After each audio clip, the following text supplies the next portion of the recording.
ॐ अज्ञानतिमिरान्धस्य ज्ञानाञ्जनशलाकया चक्षुर्मिलितं येन तस्मै শ্রীগুরবে নমঃ।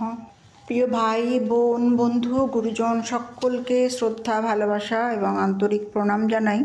আজকে স্বামী বিবেকানন্দের কিছু অমৃত বাণী শোনাবো, যা আমাদের হৃদয় স্পর্শ করবে, আমাদের মনের মলিনতা দূর হবে। তিনি বলছেন, জগতে এই যে সৃষ্টি শক্তি দিবারাত্র কার্য করিতেছে, ইহা যদি ক্ষণকালের জন্য বন্ধ থাকে তবে জগৎ ধ্বংস হইয়া যায়। এমন সময় কখনোই ছিল না যখন সমগ্র জগতে এই শক্তি ক্রিয়াশীল ছিল না। ঈশ্বরকে, যাহা দ্বারা জন্ম স্থিতি ও লয় হইতেছে, তিনি ঈশ্বর, অনন্ত শুদ্ধ নিত্যমুক্ত সর্বশক্তিমান সর্বজ্ঞ পরম কারুণিক গুরুর গুরু, আর সকলের উপর তিনি অনির্বচনীয় প্রেম স্বরূপ। আত্মা যে মন ও স্থূল শরীর উভয় হইতেই পৃথক, এই ধারণাটি মনের মধ্যে পরিষ্কারভাবে রাখিতে হইবে। আর যে আত্মাই মন বা সূক্ষ্ম শরীরকে সঙ্গে লইয়া এক দেহ হইতে দেহান্তরে গমন করে, কালে যখন সর্বজ্ঞত্ব ও পূর্ণত্ব লাভ করে, তখন উহারা জন্ম মৃত্যু হয় না, তখন উহা মুক্ত হইয়া যায়। ইচ্ছা করিলে জীবাত্মা এই মন বা সূক্ষ্ম শরীরকে রাখিতেও পারে, অথবা উহাকে পরিত্যাগ করিয়া অনন্তকালের জন্য স্বাধীন ও মুক্ত হইয়া যাইতে পারে। মুক্তিই আত্মার লক্ষ্য। মানুষ নিজ আত্মার মহিমায় অবস্থিত। সেই আত্মা অনাদি অনন্ত অবিনাশী, তাহাকে কোনো ভেদ করিতে পারে না। অগ্নি দগ্ধ করিতে পারে না, জল গলাইতে পারে না, বায়ু শুষ্ক করিতে পারে না। তিনি অনন্ত, জন্মরহিত, মৃত্যুহীন।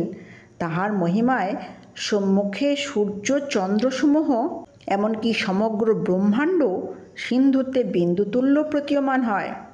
তাহার মহিমার সম্মুখে দেশকালের অস্তিত্ব বিলীন হইয়া যায়।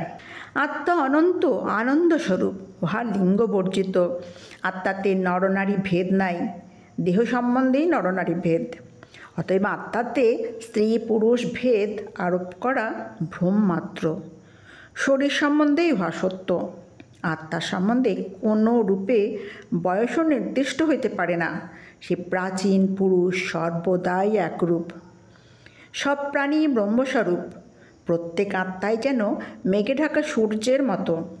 একজনের সঙ্গে একজনের তফাৎ কেবলেই কোথাও সূর্যের উপর মেঘের আবরণ ঘন, কোথাও এই আবরণ একটু পাতলা। শুভাশুভরূপ এই ঘোর সংসার প্রবাহের পরপারে ভগবান রহিয়াছেন। তিনি বন্ধনশূন্য, নিত্য কৃপাময়, সর্বদাই জগতের ত্রিতাপে অভিভূত নর নারীকে সংসার সাগরের পারে লইয়া যাইবার জন্য বাহু প্রসারিত করিয়া রইয়াছেন।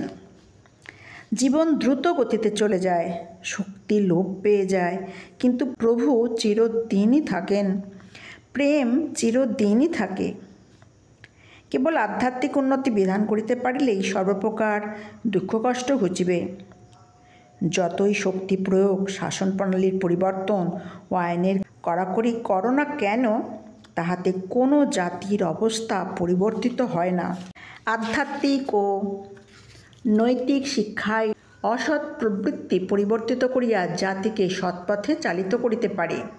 যদি কেহ ভারতে ভোগ সুখকেই পরম পুরুষার্থ বলিয়া প্রচার করে, যদি কেহ জড়জগৎকেই ঈশ্বর বলিয়া প্রচার করে, তবে সে মিথ্যাবাদী।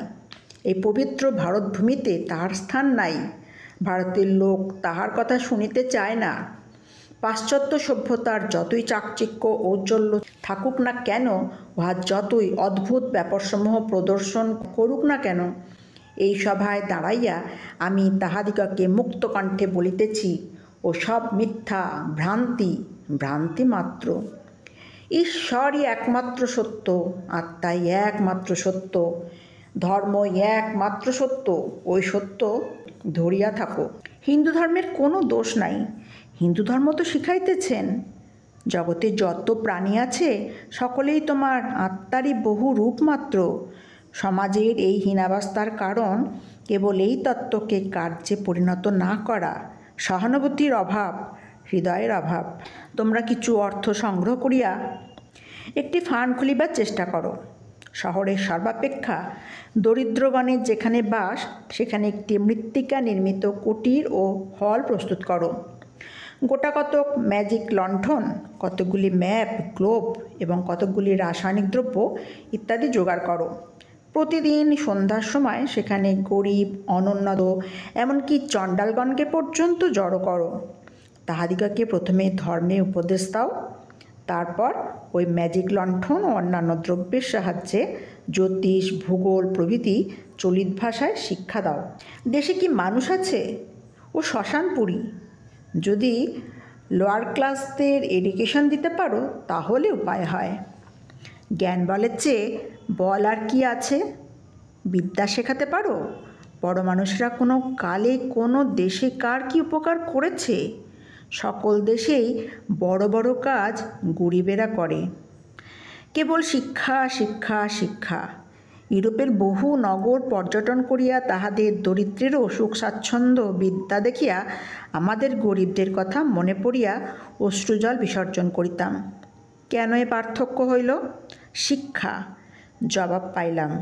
শিক্ষা বলে আত্মপ্রত্যয়, আত্মপ্রত্যয় বলে অন্তর্নিহিত ব্রহ্ম জাগিয়া উঠিতেছেন, আর আমাদের ক্রমেই তিনি সংকুচিত হচ্ছেন। চণ্ডালের বিদ্যাশিক্ষা যত আবশ্যক, ব্রাহ্মণের তত নহে। যদি ব্রাহ্মণের ছেলের একজন শিক্ষকের আবশ্যক, চণ্ডালের ছেলের 10 জনের আবশ্যক। কারণ যাহাকে প্রকৃতি স্বাভাবিকভাবে প্রখর করে নাই, তাহাকে অধিক সাহায্য করিতে হইবে। তেলা মাথায় তেল দেওয়া পাগলের কর্ম। The poor, the downtrodden, the ignorant, let this by your God. আমাদের জীবন অতীতকালে মহৎ ছিল, তাহাতে সন্দেহ নাই, কিন্তু আমি অকপটভাবে বিশ্বাস করি যে আমাদের ভবিষ্যৎ আরও গৌরবান্বিত। আজ এখানেই শেষ করলাম। ভিডিওটি ভালো লাগলে লাইক, কমেন্ট, শেয়ার এবং সাবস্ক্রাইব করে দেবেন, কারণ আপনাদের ভালোবাসাই আমার পথ চলার একমাত্র প্রেরণা। সকলেই সুস্থ থাকুন, ভালো থাকুন, এর প্রার্থনা করি। ধন্যবাদ।